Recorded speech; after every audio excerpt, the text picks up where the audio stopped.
جاءت رسول ربنا بالحق الصلاة والسلام والتحیت والاکرام علی سید اشرف الانبیاء والمرسلین خاتم النبیین طٰہٰ و یاسین شفیع المذنبین امام الحرمین والقبلتین وسیلتنا فی الدارین صاحب کعبہ و قوسین جد الحسن والحسین محبوب رب المشرقین و رب المغربین مولانا و مولا الثقلین سیدنا و نبینا و شفیعنا و طبیبنا و حبیبنا و کریمنا و امامنا و ملجانا و مغیثنا و اولنا و اوسطنا و آخرنا و کلنا حضور جناب ابو القاسم احمد مجتبی محمد مصطفیٰ صلی اللہ علیہ وسلم.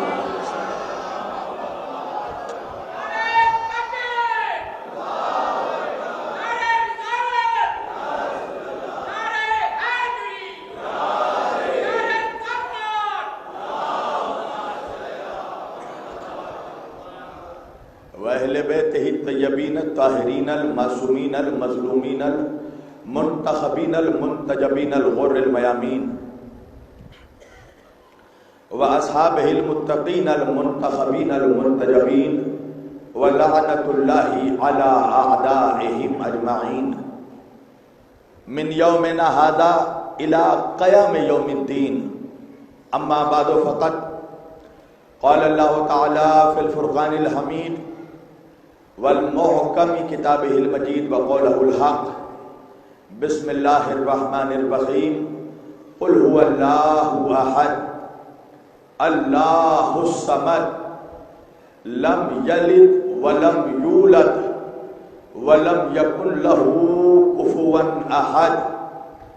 صدق اللہ المولانا العلی العظیم وبلغنا رسولہ النبی الامین الکریم وَنَحْنُ عَلَى ذَلِكَ لَمِنَ الشَّاهِدِينَ وَالشَّاكِرِينَ وَالْحَمْدُ لِلَّهِ رَبِّ الْعَالَمِينَ. ایک بار دیگر درود پڑھے سب مل کر محمد و آل محمد پر.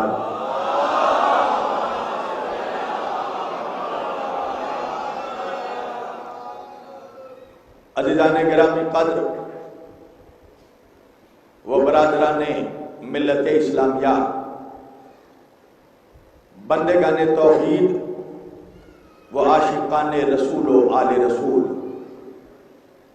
گدایان دربار بطول، مولا آپ سبوں کے جذبہ ایمانی کو زندہ و سلامت رکھے.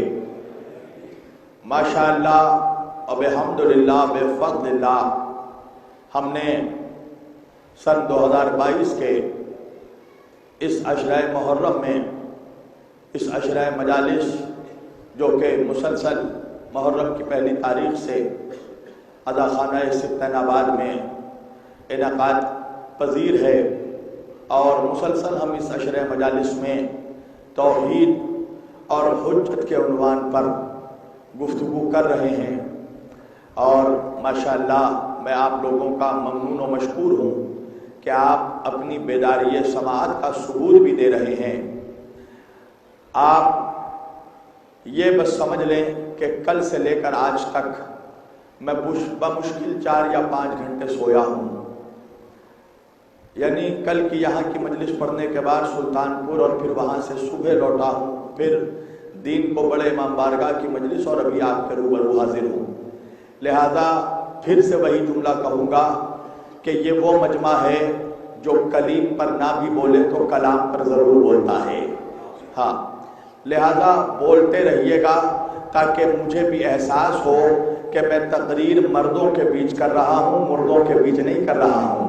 ایک صلوات پڑھیے محمد و آل محمد کا.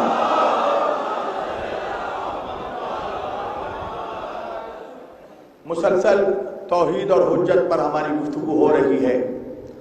اللہ اپنے حبیب سے کہہ رہا ہے قل هو اللہ احد. میرے حبیب کہہ دو ان لوگوں سے کہ اللہ ایک ہے. توجہ کیجئے گا، آج توحید کے سلسلے میں ہمارا ایمان متزلزل ہو جاتا ہے۔ تھوڑی سی مصیبت کیا آئی کہ انسان اللہ کی ناشکری کرنے پہ آمادہ ہو جاتا ہے، اللہ کی ذات پر اسے توکل، اللہ کی ذات پر اسے بھروسہ نہیں رہتا۔ مولا فرماتے ہیں کہ وہ وہی خدا ہے کہ جو رات کے وقت شاخوں میں سوئے ہوئے پرندوں کو جب تنہا نہیں چھوڑتا، تو وہ اللہ تمہیں کیسے مصیبت میں چھوڑ سکتا ہے۔ اور کبھی کبھار یوں بھی ہوتا ہے کہ ہم اللہ سے بہت کچھ ایسا مانگتے ہیں جو کہ ہمیں نہیں ملتا۔ اکثر نوجوان پوچھتے ہیں کہ مولانا اللہ تو کہتا ہے آؤ مجھ سے مانگو میں عطا کروں گا، تو پھر جب ہم مانگتے ہیں تو ہمیں ملتا کیوں نہیں؟ توجہ کیجیے گا، میں ایک آسان سی مثال آپ کو دینے لگا ہوں۔ جب ہمارا بچپن کا زمانہ ہوتا ہے تو ہم اپنے والدین سے، اپنے پیرنٹ سے بہت کچھ مانگتے ہیں، مگر ہمارے والدین ہمارے ہر ضد کو پورا نہیں کرتے۔ توجہ، ہمارے والدین، ہم وہ مانگتے ہیں والدین سے جو ہم سمجھتے ہیں ہمارے لیے بہتر ہو، مگر ہمیں ہمارے والدین وہ دیتے ہیں جو ہمارے لیے بہتر ہوتا ہے۔ توجہ کیجیے گا، بات آپ کو پہنچ رہی ہے میری؟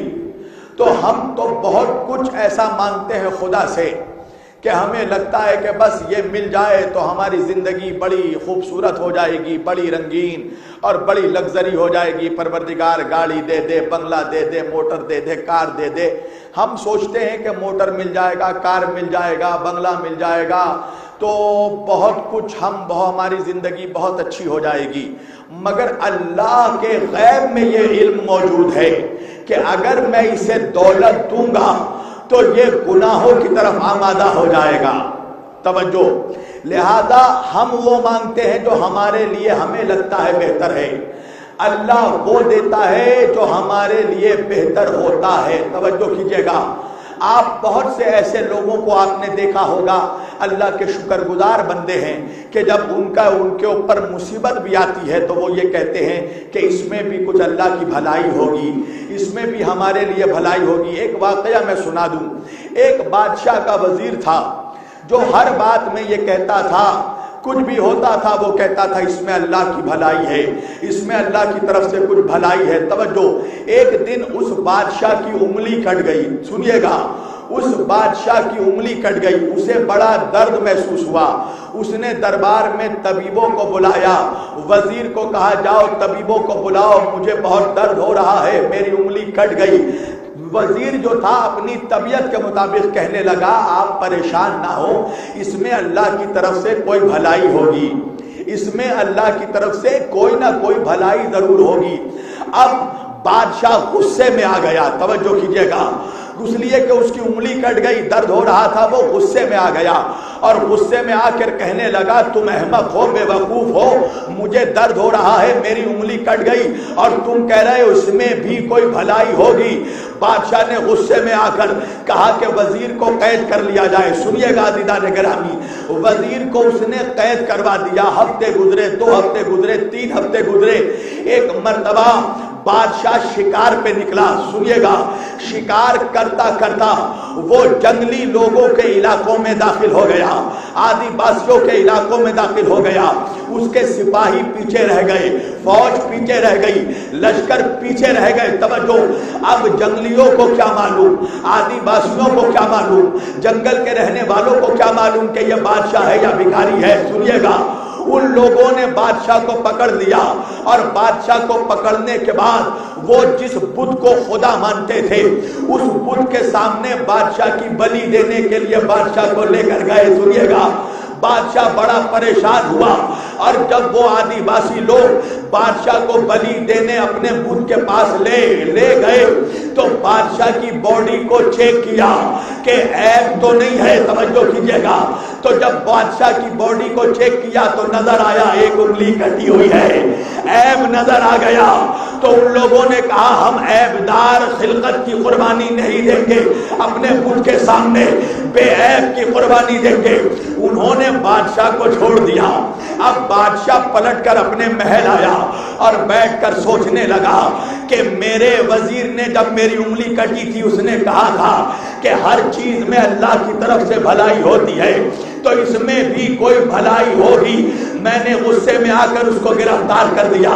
ایک مرتبہ بادشاہ اس قید خانے میں گیا وزیر کو آزاد کرنے کے لیے، اور اس نے وزیر کو آزاد کر کے کہا یہ بتاؤ میری انگلی کٹ گئی، اس میں میرے لیے تو بھلائی تھی، مگر میں نے تمہیں جو قید کروا دیا اس میں تمہارے لیے کیا بھلائی تھی؟ توجہ، میں نے تمہیں جو قید کروایا، تم جو اتنے دن قید میں رہے تو تمہارے لیے کیا بھلائی تھی؟ وزیر نے کہا میرے لیے بھی بھلائی تھی۔ کہا وجہ کیا ہے؟ کہا وجہ یہ ہے بادشاہ سلامت کہ جہاں پر آپ ہوتے ہیں وہاں میں بھی ہوتا ہوں۔ اللہ جانے جہاں آپ ہوتے ہیں وہاں میں بھی ہوتا ہوں۔ تو آپ جنگل میں جب شکار کو گئے تھے، اگر میں قید میں نہ ہوتا تو میں بھی جاتا، آپ تو بچ جاتے، میری بلی چڑھ جاتی۔ ایک صلوات پڑھے محمد و آل محمد پر۔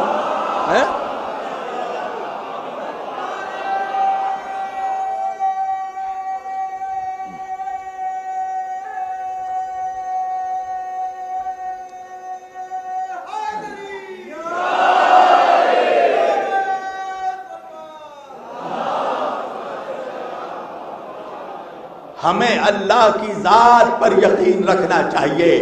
اس نے اپنی حجتوں کو خلق ہی اس لیے کیا ہے کہ اپنے حجتوں کے وسیلے سے اللہ ہماری مدد فرماتا ہے۔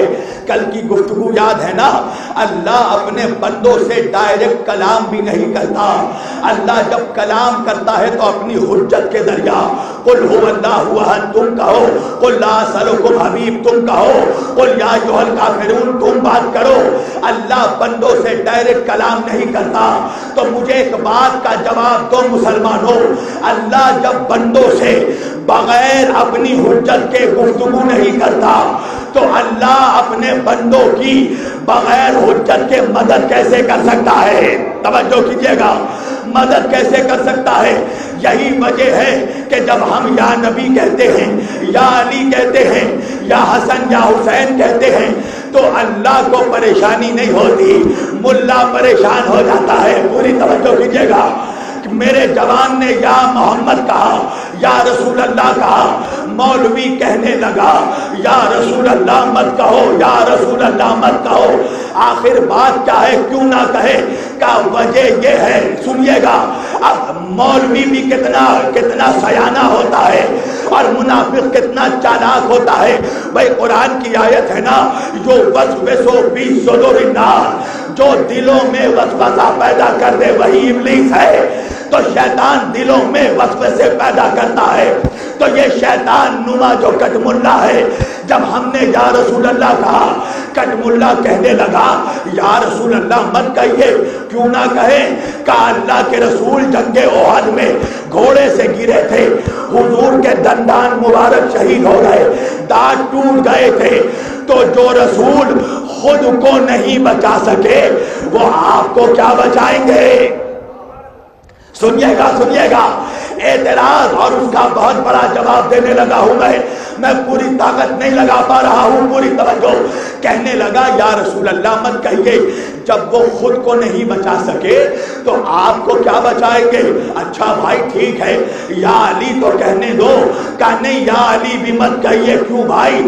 کہا کہ وجہ یہ ہے علی کو مسجد میں ضربت سے شہید کیا گیا، تو جو علی خود کو نہیں بچا سکے آپ کو کیا بچائیں گے؟ اچھا بھائی یا فاطمہ کہے مت کہیے۔ کیوں؟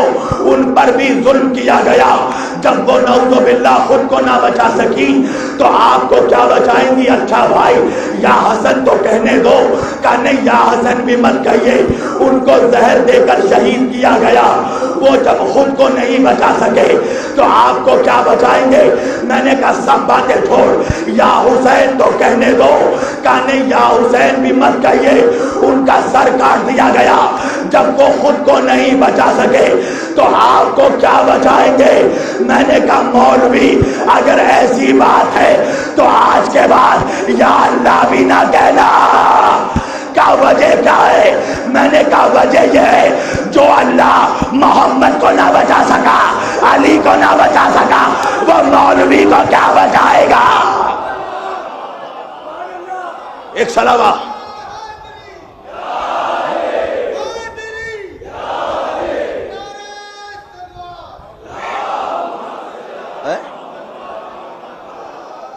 آج کے بعد پھر یا اللہ بھی مت بول. نعوذ باللہ، جو اللہ اپنے حبیب کو نہیں بچا سکا تجھے کیا بچائے گا؟ اللہ مدد بھی کرتا ہے اگر انسانیت کی تو وہ اپنی حجت کے ذریعہ. اچھا اللہ بتائیے قرآن میں کیا کہہ رہا؟ قل هو اللہ احد، کہو اللہ ایک ہے. اللہ اکبر. اپنی توحید کے لیے اس نے کہا کہو اللہ ایک ہے. اور جب حجت کی بات آئی، میرے نبی کی رسالت کی بات آئی، تو اب وہی اللہ قرآن میں کہنے لگا ما کان محمد ابا احد من رجالکم ولکن رسول اللہ و خاتم النبیین. محمد تم مردوں میں سے کسی کا باپ نہیں ہے. نہیں پہنچا میرا مجمع. اللہ کہہ رہا ہے لم یلد ولم یولد، نہ مجھے کسی نے جنا، نہ میں کسی سے جنا، نہ میرا کوئی باپ، نہ میرا کوئی بیٹا.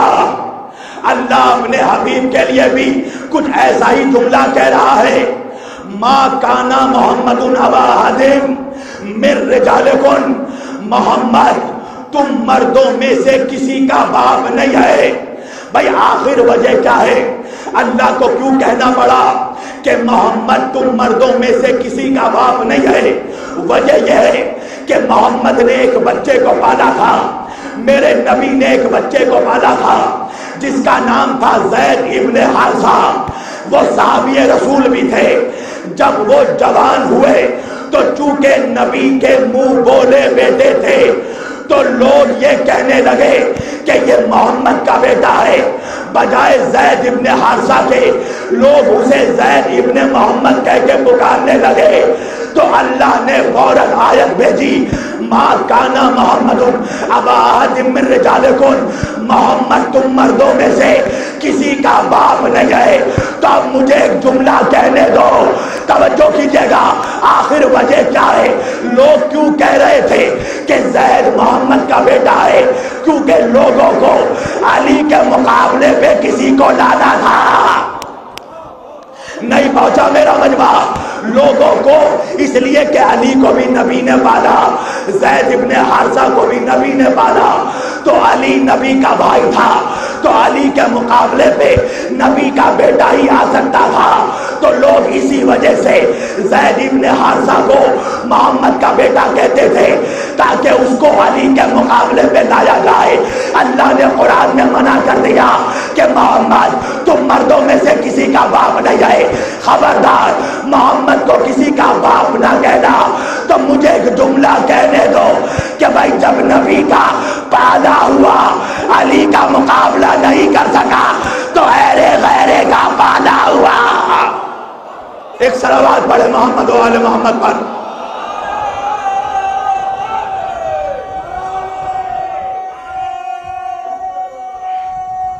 سب مل کر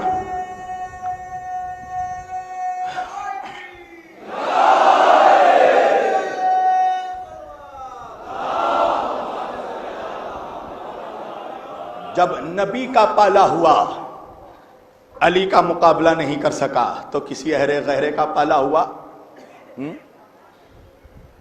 اور ایسے لوگ جن کو پتہ ہی نہیں تھا کہ جو ہمیں پال رہے ہیں وہ واقعاً ہمارے باپ ہیں بھی کہ نہیں. ایک صلوات پڑھیے محمد و آل محمد پر.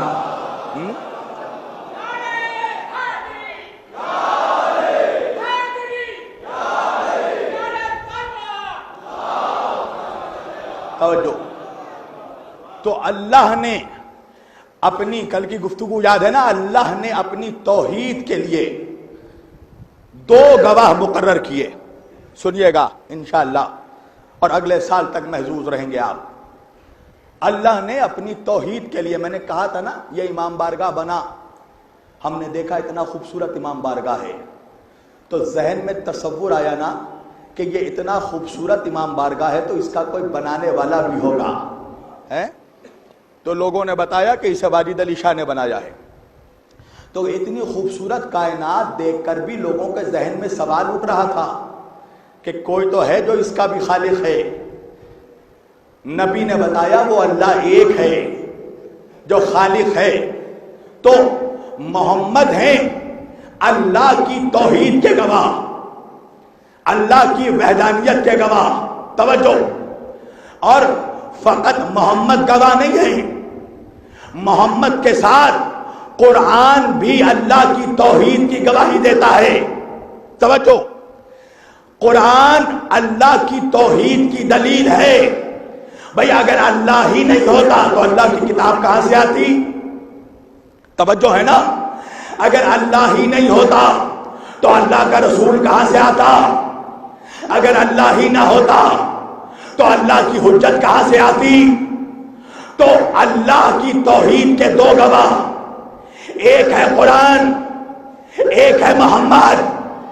کیا دونوں برابر ہیں؟ کہا نہیں۔ کیسے؟ قرآن ہے خاموش، محمد ہے بولتے ہوئے۔ اللہ جانے آپ کہاں ہیں۔ قرآن ہے صامت، محمد ہے ناطق۔ قرآن ہے خاموش، محمد ہے بولتے ہوئے۔ توجہ، تو جس طرح اللہ کے دو گواہ توحید کے، ایک خاموش ایک بولتا ہوا، تو پھر محمد کی رسالت کے لیے بھی ضروری تھا کہ محمد کے رسالت کے بھی دو گواہ ہو، ایک خاموش دوسرا بولتا ہوا، ایک صامت دوسرا ناطق۔ تو اللہ نے سورہ رات کی آخری آیت میں فرمایا بسم اللہ الرحمن الرحیم وَيَقُولُ الَّذِينَ كَفَرُوا لَسْتَ مُرْسَلًا قُلْ كَفَىٰ بِاللَّهِ شَهِيدًا بَيْنِي وَبَيْنَكُمْ وَمَنْ عِندَهُ عِلْمُ الْكِتَابِ۔ اے محمد، یہ کافر یہ کہتے ہیں کہ تو اللہ کا رسول نہیں ہے، تو تو ان سے کہہ دے کہ تیری رسالت کے لیے فقط دو گواہی کافی ہے، ایک تو خود اللہ گواہ ہے، توجہ، اور دوسرا وہ گواہ ہے جس کے پاس پورے کتاب کا علم ہے۔ نہیں پہنچا میرا مجمع؟ بھائی ایک اللہ گواہ، تو اللہ کی گواہی کون دے رہا ہے؟ اللہ کی گواہی دے رہا ہے قرآن۔ تو قرآن ہے خاموش، تو محمد کا بولتا ہوا گواہ کون ہے؟ اللہ کہہ رہا وَمَنِ عِندَهُ عِلْمُ الْكِتَابِ، جس کے سینے میں پورے کتاب کا علم ہے۔ تو مسلمانوں تم فیصلہ کرو، پورے کتاب کا علم کس کے پاس تھا؟ اس کے پاس جس کو زندگی بھر سورہ بقرہ یاد نہیں ہوا، یا اس کے پاس جو آغوش محمد میں قرآن سنا رہا ہو؟ ایک صلوات پڑھے محمد و آل محمد پر۔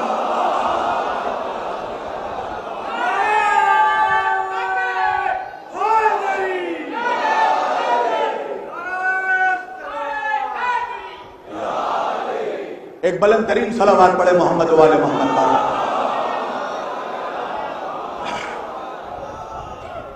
دیکھیے میں بار بار کہہ رہا ہوں، میں زور نہیں لگا پاؤں گا، مگر آپ بول کر یہ ثابت کریں کہ یہ مجمع جملوں کو سمجھ رہا ہے۔ یاد رکھیے گا، علی کا ذکر نہ تھک کر کے سننا چاہیے، نہ شک کر کے سننا چاہیے۔ ایک صلوات پڑھیے محمد و آل محمد پر۔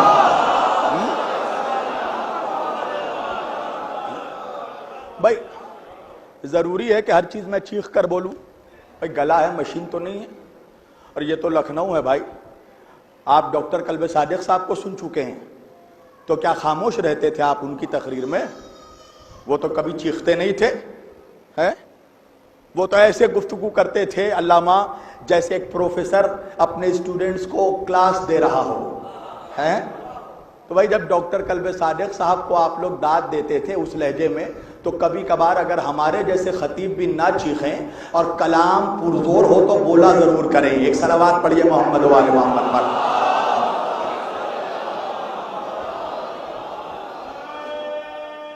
ماشاءاللہ۔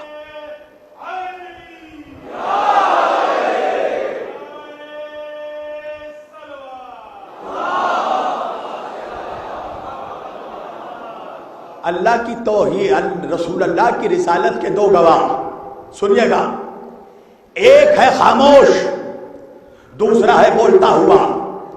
خاموش قرآن، بولتا ہوا علی، اللہ اکبر، توجہ، اب خاموش قرآن، بولتا ہوا علی۔ دیکھیں مولوی جو ہے نا سویا ہوا نہیں ہے، کم بخت مٹیا کے پڑا ہے، نہیں پہنچے آپ۔ جو سویا ہوا ہے اس کے چہرے پر ایک جگ پانی ڈالیے اٹھ جائے گا، مگر جو کم بخت مٹیا کے لیتا ہے بالٹی میں بالٹی ڈالیے نہیں اٹھے گا۔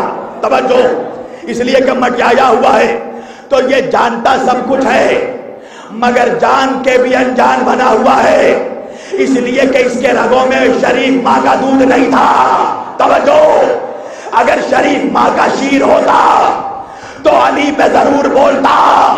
توجہ، تو یہ میں سمجھ رہے نا، مولوی میں سب کو شمار نہیں کر رہا ہوں، منافق مولوی کی بات کر رہا ہوں۔ تو اس کو بات سمجھ میں آ گئی کہ اللہ کہنا کیا چاہ رہا ہے۔ اللہ کہہ رہا ہے ایک میں گواہ ہوں، یعنی میری طرف سے قرآن گواہ ہے، اور دوسرا علی گواہ ہے۔ تو بھئی اتنی بڑی فضیلت علی سامنے آ گئی نا، تو اب وہ کٹم اللہ ہی کیا جو علی کی عظمت ہضم کر جائے۔ ملا کہنے لگا محمد کی رسالت کے ہم بھی تو گواہ ہیں، اللہ اکبر، ہم بھی تو گواہ ہیں۔ میں نے کہا ہاں ہاں میری جان صحیح کہہ رہا ہے تو، ہر اعتراض سے پہلے آئینہ دیکھتا ہے، آئینے میں نظر آ جاتا ہے خوبصورت ہے یا بدصورت ہے، پوری توجہ کیجیے گا۔ میں نے کہا بات صحیح ہے مولوی، تو بھی محمد کی رسالت کا گواہ ہے، کیسے؟ آپ کہیں گے کیسے؟ وہ دلیل دے گا۔ ہم نماز میں کیا کہتے ہیں؟ اشہد ان لا الہ الا اللہ و اشہد ان محمد عبدہ و رسولہ۔ ہم گواہی دیتے ہیں کوئی خدا نہیں سوائے وحدہ لا شریک کے، اور ہم گواہی دیتے ہیں کہ محمد اللہ کے عبد اور رسول ہے۔ توجہ، تو بھائی گواہ تو ہم بھی ہیں، گواہ تو آپ بھی ہیں۔ دنیا کا 1.80 کروڑ مسلمان محمد کی رسالت کا گواہ ہے، مگر اللہ قرآن میں کہہ رہا فقط 2 گواہ ہیں، قرآن اور علی۔ تو دونوں کی گواہی میں فرق کیا ہے؟ ہم نے بھی گواہی دی، علی نے بھی گواہی دی، تو ہماری گواہی اور علی کی گواہی میں فرق کیا ہے؟ بھائی ہم نے گواہی کب دی؟ جب محمد رسول اللہ نے فاران کی چوٹی پر آواز دی کہ گواہی دو کہ میں اللہ کا رسول ہوں۔ ہم نے وہ اعلان سن کر نمازوں میں گواہی دی، نہیں پہنچا میرا مجمع؟ ارے ہم اعلان رسالت کے گواہ ہیں، عطائے رسالت کے گواہ نہیں ہے۔ لکھنؤ نہیں پہنچا،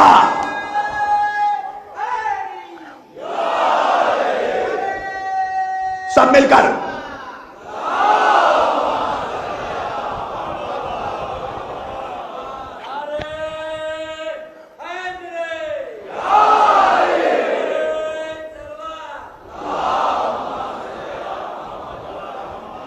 ہم نے نبی کو رسالت کا اعلان کرتے سنا، اور اس اعلان کے بعد مسلمانوں نے گواہی دی کہ محمد اللہ کے رسول ہے۔ تو بھائی ہم ہیں اعلان رسالت کے گواہ، ہم عطائے رسالت کے گواہ نہیں ہیں۔ کیا مطلب؟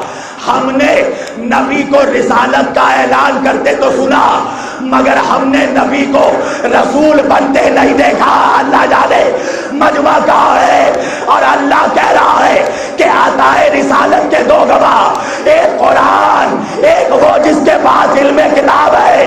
ہم اعلان رسالت کے گواہ ہیں، عطائے رسالت کے گواہ نہیں، اس لیے کہ عطائے رسالت کا گواہ وہی ہو سکتا ہے جس نے محمد کو رسول بنتے دیکھا ہو، رسالت ملتے دیکھا ہو۔ اسی لیے نبی نے کہا انا والی من نور واحد۔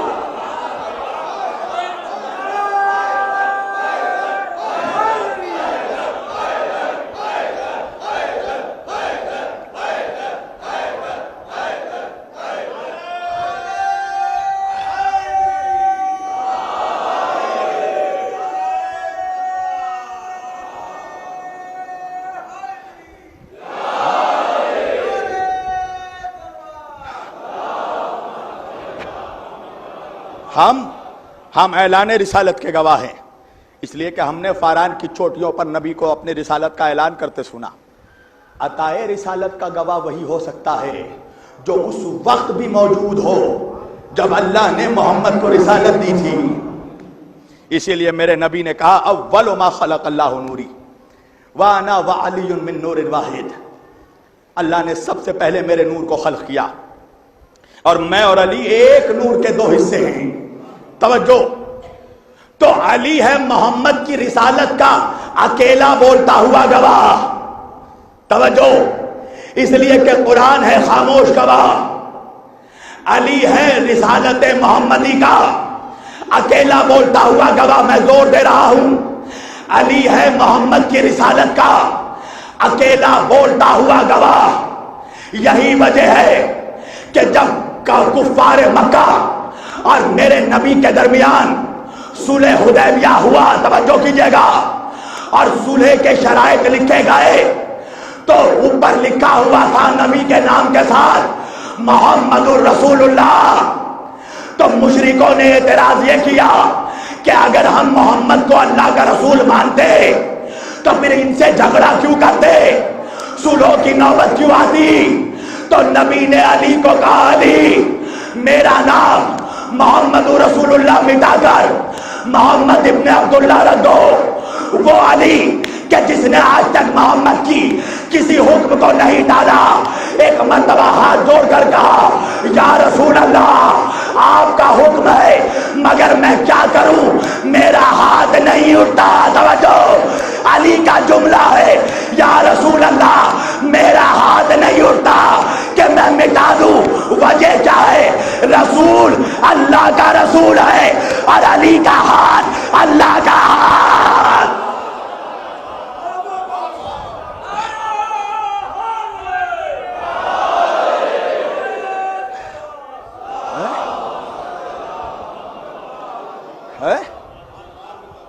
رسول اللہ کا رسول ہے اور علی کے ہاتھ اللہ کے ہاتھ ہیں، اور علی اکیلا بولتا ہوا گواہ ہے۔ گواہی دینے کے باوجود بات مٹا کیسے سکتا ہے؟ توجہ نہیں، آپ بھی ایسے نہیں سنتے، آپ بھی چاہتے ہیں خطیب پورا کلیجہ رکھ ہی دے تب بولیے گا، تو چلو رکھنے لگا ہوں کلیجہ۔ خلافت دویم کا زمانہ ہے، مسلمانوں کے دوسرے خلیفہ کا زمانہ ہے خلافت کا۔ حج کا موسم آیا، ایک شخص کعبے کا طواف کر رہا ہے۔ توجہ، اب اسی دوران کعبے میں مولود کعبہ پہنچا، اللہ اکبر، کعبے میں وارث کعبہ پہنچا۔ علی نے اس شخص کو طواف کرتے دیکھا، ایک مرتبہ تیزی سے علی اس کے قریب گئے اور جانے کے بعد اس کے چہرے پر زناٹے دار تماچا مارا۔ اب سوچئے اس کی کیا حال ہے، اس کا کیا حال ہوا ہوگا جسے علی نے تماچا مارا۔ تماچا کھانے کے بعد چلتا تھا سیدھے، دیکھتا تھا الٹے۔ ارے آپ کو بھی ہر چیز کھول کھول کے سنانا پڑتا ہے۔ جب سنیے ایک اور واقعہ سنانے لگا ہوں۔ جب اس واقعے کو روک کر جب علی کی ولادت ہوئی تھی نا، تو عرب میں دو رواج مشہور تھے، کافروں کے، جاہلوں کے رواج کیا تھے؟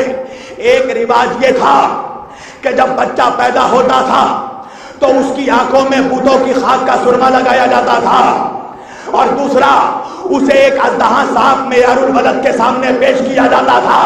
توجہ، اب جب ابو طالب کے گھر پر بیٹا آیا، علی آیا، تو یہ سارے مشرکین مکہ ابو طالب کے گھر میں پہنچے، اور آپ کو معلوم ہے جو بتوں کی خاک کا سرما لگاتا تھا اس کا سب سے بڑا بزنس مین تھا ابو جہل، اللہ اکبر، سب سے بڑا بزنس مین تھا ابو جہل۔ ابو جہل ابو طالب کے چوکھٹ میں پہنچا اور پہنچ کر کہا مبارک ہو ابو طالب، اللہ نے، خدا نے تمہیں چاند سا مبارک ہو ابو طالب، تمہارا چاند سا بیٹا پیدا ہوا۔ ابو طالب نے کہا وہ تو ٹھیک ہے، تو کس لیے آیا ہے؟ اللہ اکبر، تو کس لیے آیا ہے؟ ابو جہل کہنے لگا تم تو جانتے ہو نا ابو طالب، عرب میں جب بھی کوئی بڑے گھر میں بچہ پیدا ہوتا ہے تو اس کی آنکھوں میں بتوں کی خاک کا سرما میں لگاتا ہوں، کہا یہاں کس لیے آیا ہے؟ کہا تاکہ علی کے آنکھوں میں سرما لگاؤ۔ سرما پیس کر لایا تھا، چاندی کے شیشی میں لایا تھا۔ سردار کا بیٹا آیا ہے۔ ایک مرتبہ ابو طالب نے ابو جہل کی آنکھوں میں آنکھ ڈال کر دیکھا، کہا جاہلوں کے باپ، بیٹا میرا ہے مگر جانشین محمد کا ہے۔ اگر اجازت چاہیے تو میرے بھتیجے محمد سے اجازت مانگ۔ سنیے گا عزیزان گرامی، ایک مرتبہ ابو جہل مڑا اور میرے نبی کا چہرہ دیکھا اور دیکھ کر ایک گستاخی کی اور کہنے لگا اے محمد، مجھ سے ایک غلطی ہوئی تھی۔ جب تم پیدا ہوئے تھے تو میں نے تمہاری آنکھوں میں بتوں کی خاک کا سرما